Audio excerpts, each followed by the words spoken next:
GCSE Geography for Key Stage 4, Years 10 and 11 provides students with a wealth of employable skills. It enhances their subject knowledge, particularly about the world around them, contemporary issues and some of the big issues that are challenging us at a variety of different scales. It also gives students specialist and transferable skills, particularly to do with data, presenting data, collecting data, analysing data, using a variety of different sources such as graphs, maps, satellite images, photographs.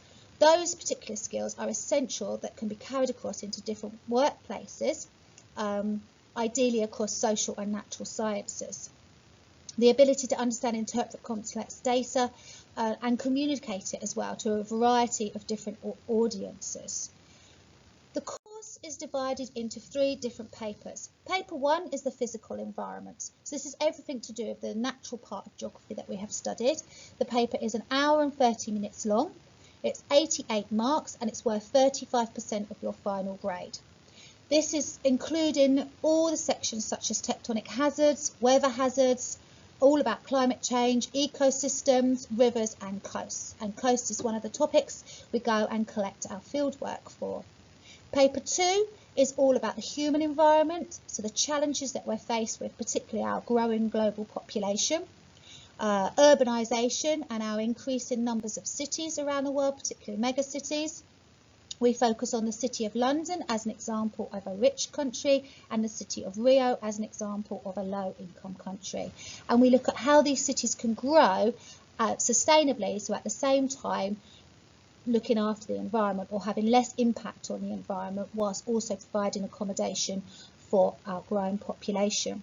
We look at the development gap, so the inequality that there is around the world and why there is gaps between rich and poor and what can be done to try to alleviate those gaps and to close it. And we focus on Nigeria's changing economy as one of the fastest changing economies in Africa, and we compare that to the economy of the UK. We also look at the different types of resources that are available in the UK, and we look at resource management. We have to choose 1 out of the 3 that are suggested, which is food, water and energy, and we choose energy as a school as that links into a lot of the work that students have done in science with renewable energy and how to reduce our use of fossil fuels. Paper 3 is geographical applications. This paper is split into 2 sections. The first section, issue evaluation, comes with a pre-release pack of resources that comes out 12 weeks before the exam. So it normally comes around just before Easter, and this is a pack of maps, photographs, newspaper articles that are relating to a particular issue. So, for example, deforestation in the rainforest. And then they will be asked questions about those resources. So we use that time to get to know those resources and think about some of the potential questions that could be asked. The second part of that paper is fieldwork techniques. So it's all about how you would go out and collect data, how you would analyse that data and how you would present that data. Now, normally we would go out and collect data from the beach and from the town centre. Unfortunately, Year 11 haven't had that opportunity this year, and so that's the only change that has been made to the Geography GCSE for Year 11 this year, is that their fieldwork has been taken out of that paper. However, it still has unfamiliar fieldwork questions in there. So they might have a scenario such as a group of 20 students have gone out to collect a survey about people's shopping habits. How would you collect and present that data? That's the only changes, and those changes are only for this year, for this current Year 11. Hopefully for the current Year 10. By the time they get to Year 11, that will be back in there, which means we plan still to go out this summer and collect our fieldwork in Eastbourne Town Centre and on the beach. That paper is 1 hour and 15 minutes. For this year only, it is reduced to 1 hour. The 76 marks has been reduced to 56 marks for this year only. And that is weighted at 30% of your final grade. So please note, Year 11, your changes are in red. For current Year 10, you will have to do the field work that will be back in there, hopefully. So some important advice, particularly for Year 11s who are hopefully moving into revision stages, but also for Year 10 as you work through your course. big thing is knowing your command words. Okay, what is the question asking you to do? Do you understand what it is you have to write? It's really important. Often students read the question, they don't really understand what the command word means, and that results in two things. Either they leave it blank and don't put anything, or second thing, they write everything they can think of about a particular topic and haven't answered the questions, and so therefore get very few marks. So look at those command words. Do you know the difference between describe and explain? Make sure you know what the question is asking you to do. All students have a list of command words in the front of their exercise books, but the main ones are also listed here. Case studies are also really important. It's important that you know your place-specific case studies. Every topic we do will have 2 case studies. Those case studies are our real life examples of the issues that we're studying. So for example, earthquakes, we look at a rich and a poor, so we do compare Nepal and Japan. When we look at extreme weather, we look at Typhoon Haiyan. For each of those case studies, you need to know the cause of the particular issue or event, the effect of it, and what was the response, or how was it responded to. For each topic, those case studies will be used for referring to in your extended questions, okay, your long answers. And it's really important that you refer to place-specific parts of your case study so the examiner knows exactly what place you are talking about.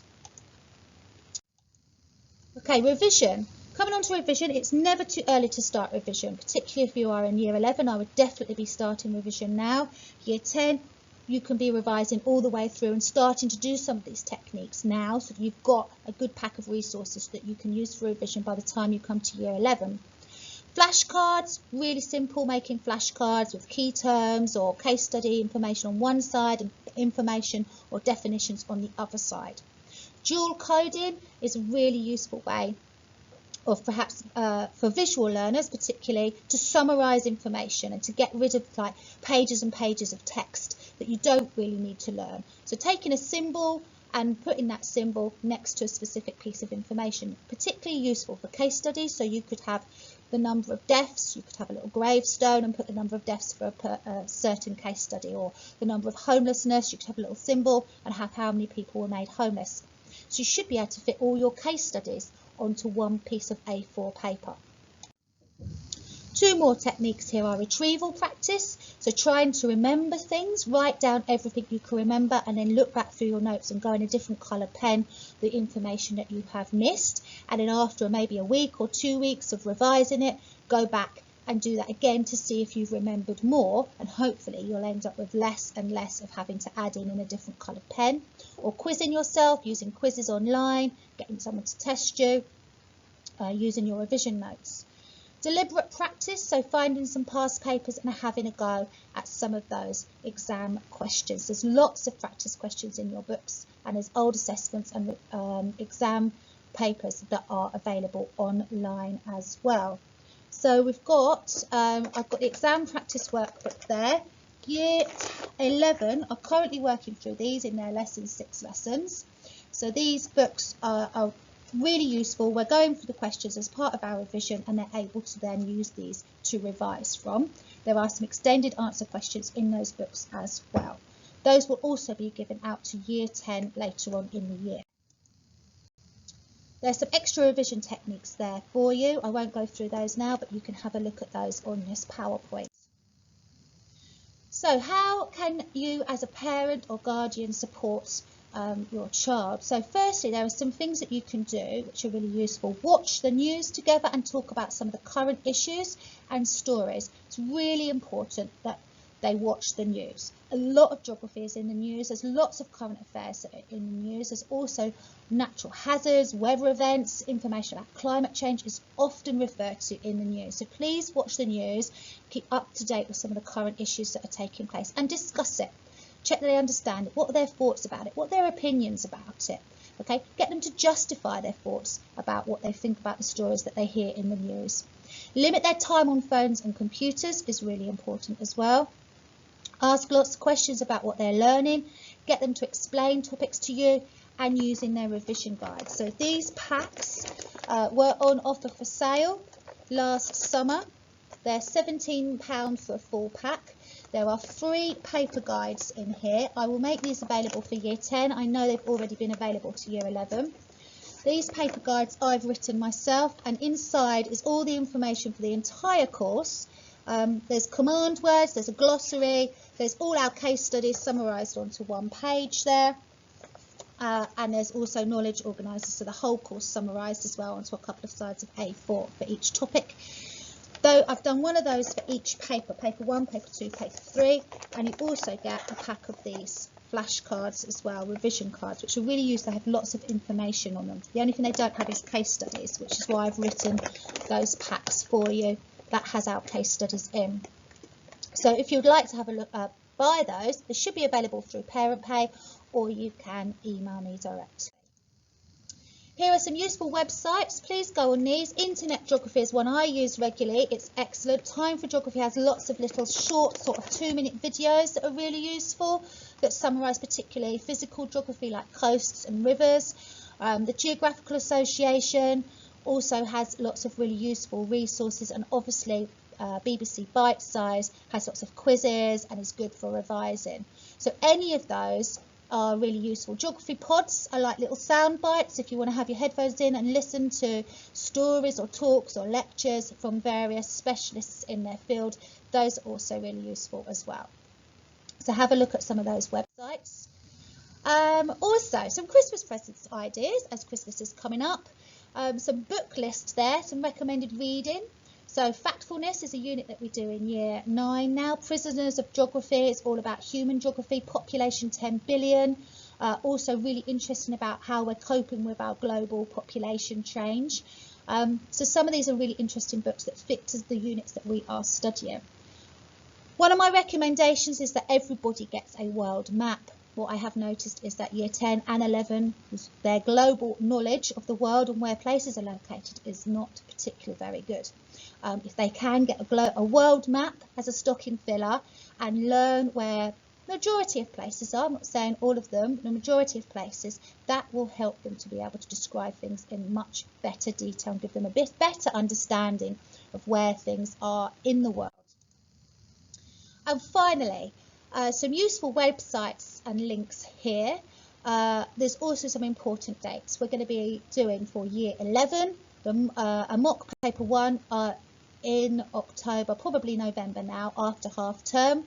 Then December and January, we're going to be doing, during the mock timetable schedule, a mock paper 3 and a mock paper 2. And then obviously your final exams. The exact dates of those exams are still to be confirmed. But they're roughly around about March. Paper 3 pre-release comes out. May time-ish, paper 1 will be the physical environment, and then your paper 2 and 3 in June, which is the human environment and geographical skills. Okay, so for Year 11, those dates are yet still to be confirmed. I will let you know as soon as I have them. Hopefully that's really helpful information. Please go back through this PowerPoint and have a look at some of the information I've put there. If you have any questions, do not hesitate to contact me at the college.